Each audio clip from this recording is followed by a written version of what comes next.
creating content and teaching yoga. What's up everyone? I'm Jesse Hart. Welcome to the Full Circle Phenomenal channel. This video is focused on getting you into becoming a professional yoga teacher as well as a professional yoga content creator. These are just the basics, but a lot of these fundamental skills are going to carry over and help you to refine your practice both on the mat in person as well as on the mat in front of a camera. Both very valuable skills. I dedicate this to my student Brooke, who's hired me to help her grow her yoga, flow arts, and travel business, very similar to what we're doing, driving around the whole world. Now 3 years in, 12 countries gone through, currently in Argentina on the Unite the World Firsthand Drive Around the Whole World global movement. If you'd like to learn more about how to become a professional in any of these areas, reach out to us. We have a full course, we guarantee results. This short video is divided into 2 sections. I'll include those here right now with their time slot so that you can go back and go over these 2 sections at your leisure. Let's get started. Be sure to download our free checklist in the video description and take notes. All right, welcome to the content section. You'll notice at the beginning of this video, I provided both a very short few second preview. So if someone clicks on it without even seeing the title, they know instantaneously what this video is going to be about. That is going to be key for you. I also provided right after that an introduction that's a close-up of me, so I'm able to actually discuss with the viewer what it is they can expect to see from the video, as well as a little bit about me, what I'm doing and why I'm doing it. As far as the yoga space that you're going to need, first of all, you of course need the camera. Now I'm recording off of an iPhone 11 Pro with a 0.5 wide angle lens. This I highly recommend that you have, not necessarily the phone, but the wide angle lens in case you need to record in close spaces or spaces where you're not able to move the tripod, second thing that's going to be most important, far enough away from you. If you don't have a wide angle lens, they have a lot of these clip-on wide angle lenses online that you can get for cheap and they work surprisingly well. You don't necessarily need a fancy tripod either. Something small, something medium or big. I prefer a medium height tripod that's light, that's easy to travel with. Also, you're really going to need is a microphone. I have one right here, a corded microphone right off camera that is also very affordable, does like $30 or so online. It's a 20-foot long cord, which I highly recommend. Maybe you get a shorter cord or maybe you even use the microphone that's on your headphones these days, but because the cord is so short, it's going to be harder for you to be able to project your voice farther away if you need to be further away from the camera.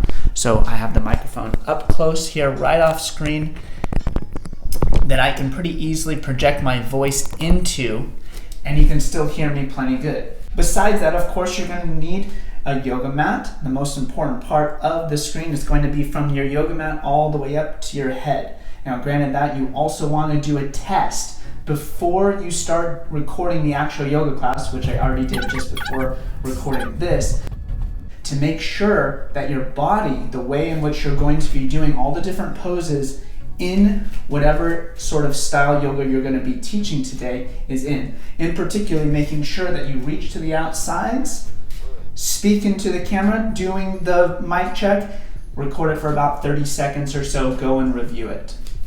On that note, note how you're feeling currently. Maybe you do teach a few minutes of yoga during your test, just to notice how am I feeling? Is my energy up? Do I feel organized today? Am I distracted? Do I need to do my own yoga practice ahead of time just to get myself in the right headspace, or do I need to not record today and perhaps try again later? Granted, if you're not used to recording content, you're probably going to judge yourself pretty harshly and feel pretty off for a while. You do have to press through this. You've got to pressure yourself to show up and record even if you don't feel it's going to be your best, because it's just your best so far. It took me hundreds of videos, hundreds of times recording, hundreds of times teaching to get up to this point where I'm professional enough to teach other people how to do it professionally. If you want to get to this point, you got to go through a lot. You got to keep showing up. You got to do your best and be your best constructive critic, not harsh critic. Now, as far as actually organizing the space, it needs to be simple. Notice how I have no decoration around me. Granted, it might be cool to have a little statue or a little tapestry or something like that, but it's not nearly as important as you, the presenter. So I want you to wear light colored clothing. If I were wearing black and I was doing a pose down here, that maybe not with totally the best lighting, your students might lose track of what it is you're doing and not follow you correctly. So be sure that you're wearing light colored clothing. Make sure that you have light in front of you, not behind you. Don't be backlit. Have the light coming from somewhere in front of you. It doesn't have to be an actual lamp or anything. I'm just using a window today that's right here coming in from the side. Provides plenty good enough light. Also make sure that there's no distracting sounds. Now there's a little echoing in here. I'd like a little bit better sound, but overall it's okay. I don't have a lot of things happening in the house or around the building. This can be challenging, especially if you live in like a city or bigger city.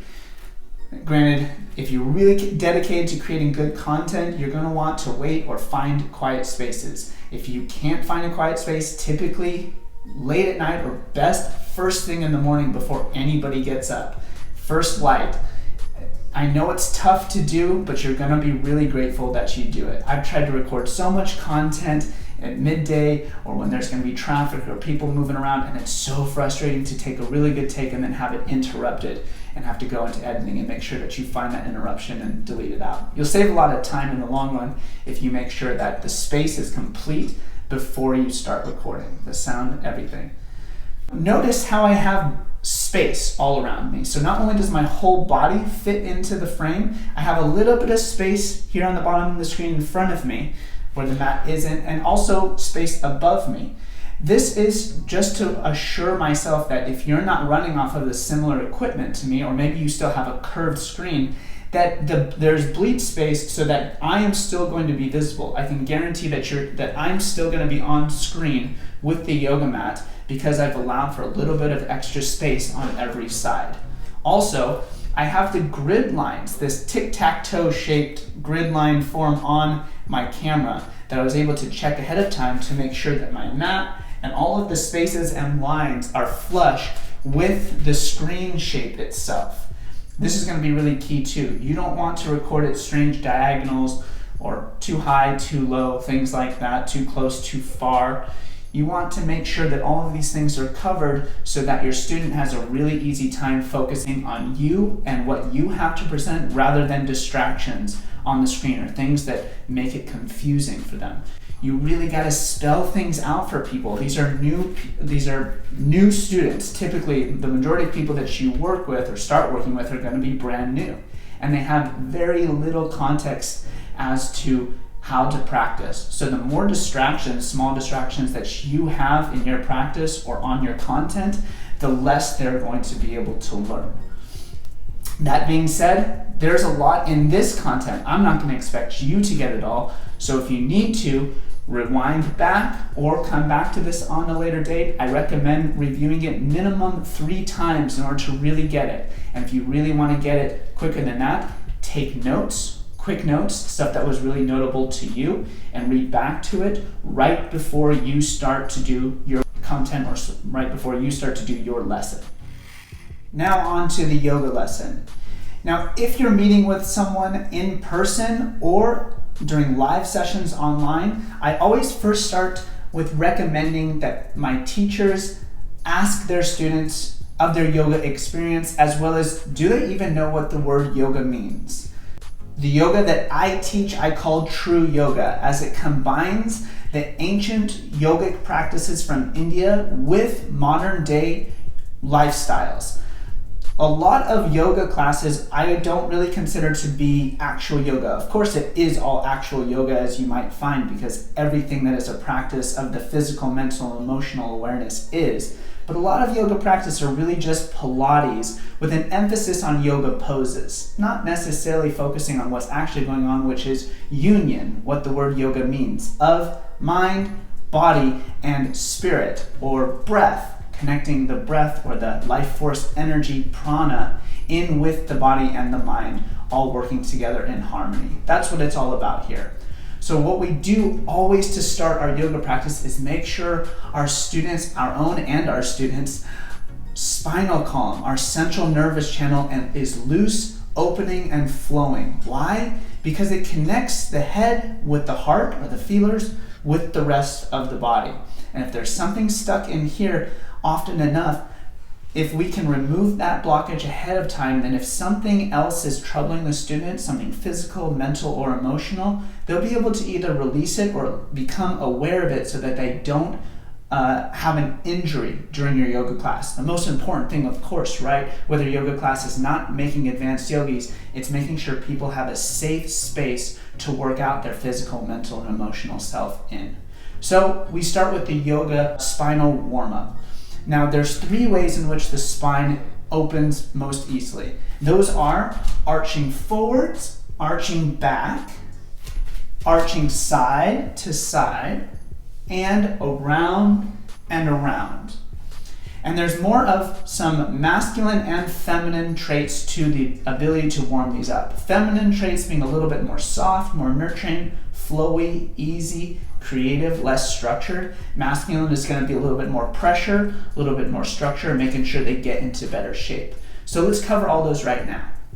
If we're going into a feminine arching of the spine, we're just exhaling and relaxing the whole spine down, hanging in a ragdoll, letting the blood flush to the head, letting their head quiet, that ego, monkey mind voice start to silence, focusing on their breath. I like to focus on it in the nose, out the mouth. Now granted, there's lots of different breathing styles, but as long as they're starting to practice stretching their lungs, breathing in with their nose, generating more conscious awareness, and out the mouth, continuing to surrender and relax. This is all what's going to help in time for them to be able to move on to more advanced practices and make sure they're still breathing. Then we're going to inhale and nice and slowly peel the spine up. And you can do 1 breath in. Some people can't breathe for very long and we want them to breathe slowly, so let them take multiple breaths. And then we exhale, relax the arms open, and gentle back arch, pressing the hips forward. If they have problems with this, they can always support their low back with their hands, thumbs on the sides in between with the fingers over the hips, or fingers down the butt. And we just press those hips forwards and lean back. And we do everything minimum twice, preferably 3 to 5 times, arching in one direction, arching the other direction. Now I'm going a little bit faster than maybe you should. It should be slow but paced. I like to say long enough that the person can pay attention to what it is that they're doing and grow their conscious awareness, while at the same time getting them the workout that they're asking for, keeping their minds entertained and constantly doing something new.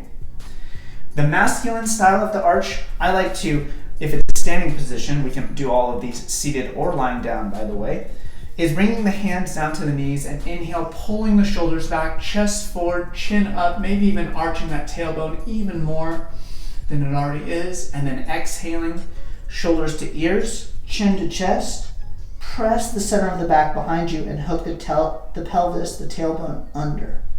So we inhale forwards and up, exhale back and down.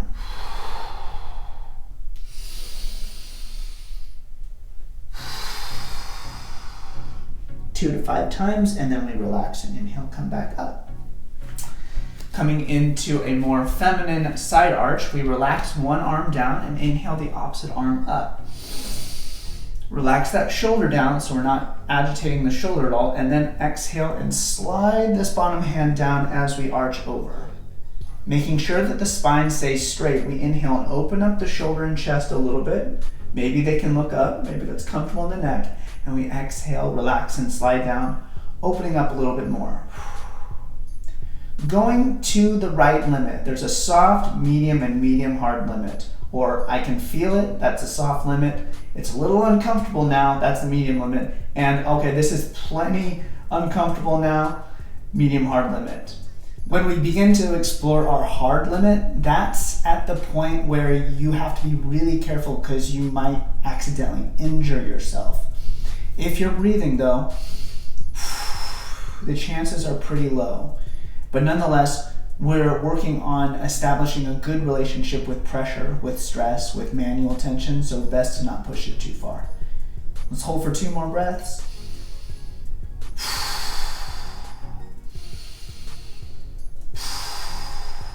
And then inhale, flexing the core, gently rising back up, exhaling back down.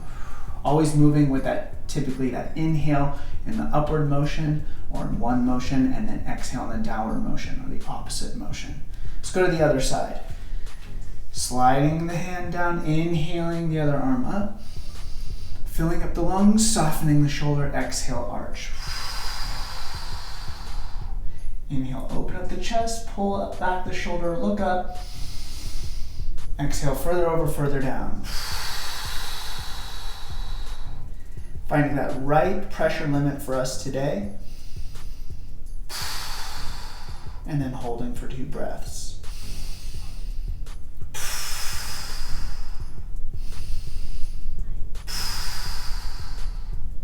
Inhale, reaching back up. And exhale, lowering down. Now into a little bit more of the masculine form. A little bit more structured, a little greater pressure, but in some ways greater results if that's what we're going for. It doesn't really matter though so much what sort of results you get. What matters is that you and your students are showing up consistently. Keep reaching that medium to medium hard limit over and over. Watch how it expands in your health, physically, mentally, emotionally, your physique, your flexibility, your strength, everything that comes with the yoga practice just keeps climbing. With this form, we'll bring both arms up overhead. Now there's 2 ways I typically do this depending. One way is grabbing one wrist and pulling it gently over to one side.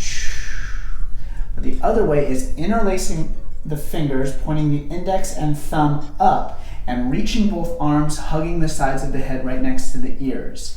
And you want to spot people because a lot of people will get tired with their arms and want to hang them down here.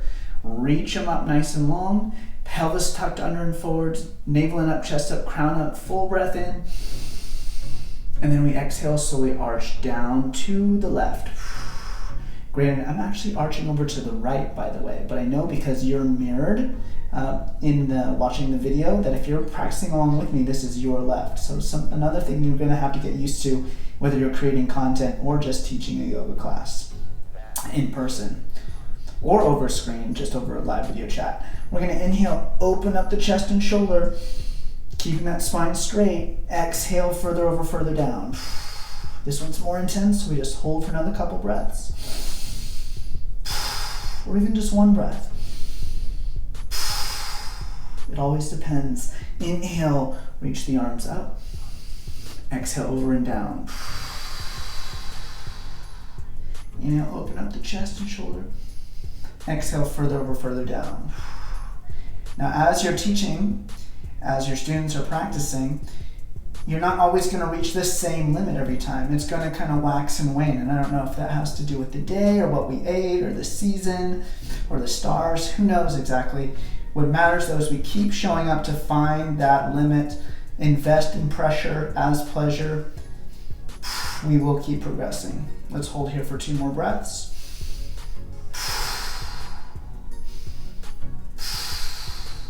Flexing the core, inhale, rise back up. Holding the energy above the head, and we exhale, scan the body as we move the hands down, softening manually. Adding a little bit of Qigong or Taoist yoga into the practice, as I like to combine that Qigong, that studying of the life force energy, learning about how it moves and how we can move it manually. I have a bunch of those lessons. I'll include a link up in the cards as well as in the video description if you'd like to check out more on that. And perhaps we'll add a video later on beginner's Qigong. So, we've gone forwards and back with the spine. We've gone side to side. Now it's time for around and around. For the feminine form, the more relaxed form, the more free-flowing, we just relax the arms, make a little bit more space in between the feet, and we just twist from side to side, letting the arms flop. Still timing the breath, mind you. Maybe we inhale to one side, exhale to one side. If your breath capacity is greater, you inhale for both sides, exhale for both sides. And we're looking still as far over the shoulder as we can. So we're twisting open. We're not just, not caring about the twist. We still care about the twist, twisting over one side and the other side, looking as far over as we can. And then getting it all the way down into the leg, we pivot on one set of toes. The opposite set of toes is the way we're twisting. And then switch. This gets the twist even further, looking over, and gets it into the leg and the foot.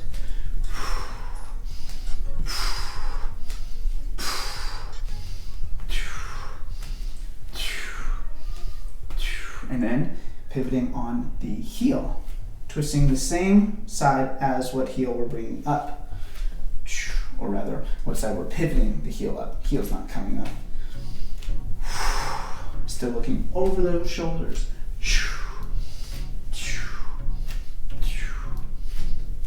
And slowly coming back gently to center. All right, now more for the masculine form, more pressure in this one. We have the feet hip distance apart, which, if you don't know, is 2 fist distance, by the way. You can bend at your knees, measure the space parallel, toes to heels, 2 fist distance, even amount of pressure in the feet, which you can test with your toes lifted up, rotate in some circles, and make sure, that feels about right, and then grip the ground with the toes. In this twist, we're gonna bring our left arm in front over the lower torso, right arm behind. We inhale, lengthen that spine, navel in and up, chest up, crown up, always reminding to lift and lengthen that spine with the breath. Breath and posture is everything. And then exhale, we're gonna reach these arms around and then lift and press the waist, reaching the waist as far around as we can, then the chest, shoulders, neck, head, and eyes. Eyes getting actually a twist in this too, feeling the pressure as they look as far over into the eye sockets as they can. Every inhale through your nose checks in with the form, lengthens, checks in with the pressure, breathes into it, commits, and exhale out the mouth, soften. Relax, release, and go just a little bit further. You'll be able to see the line of your nose. Lift a little on the inhale, and move a little over on the exhale, till we're at our medium hard limit, and we hold for 2 breaths.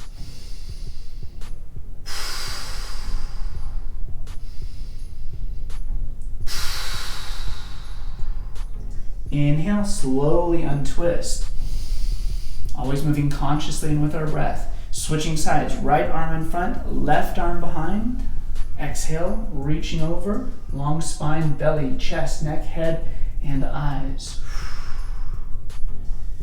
Inhale through the nose, checking in. Exhale out the mouth, going further. We're wringing out not just the spine here, but the whole of the body. All the organs are getting a squeeze, like wringing out a sponge.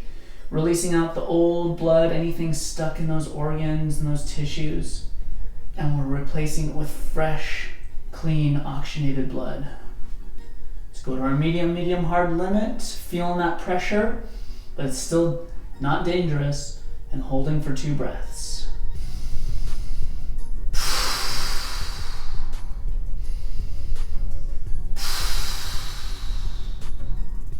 And slowly inhale, untwist. Exhale, 1 counter twist to the opposite side. I always like to even things out. 1 quick exhale, twisting over the original right shoulder, and then inhale back to front.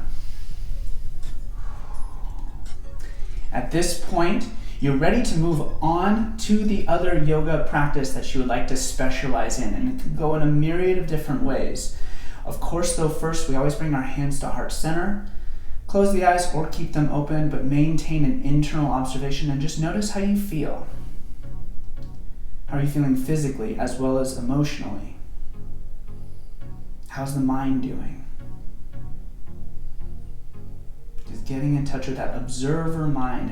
Imagine as if you are that observer behind the conscious thought, behind the monkey mind, watching the thoughts, watching the feelings go by like weather patterns.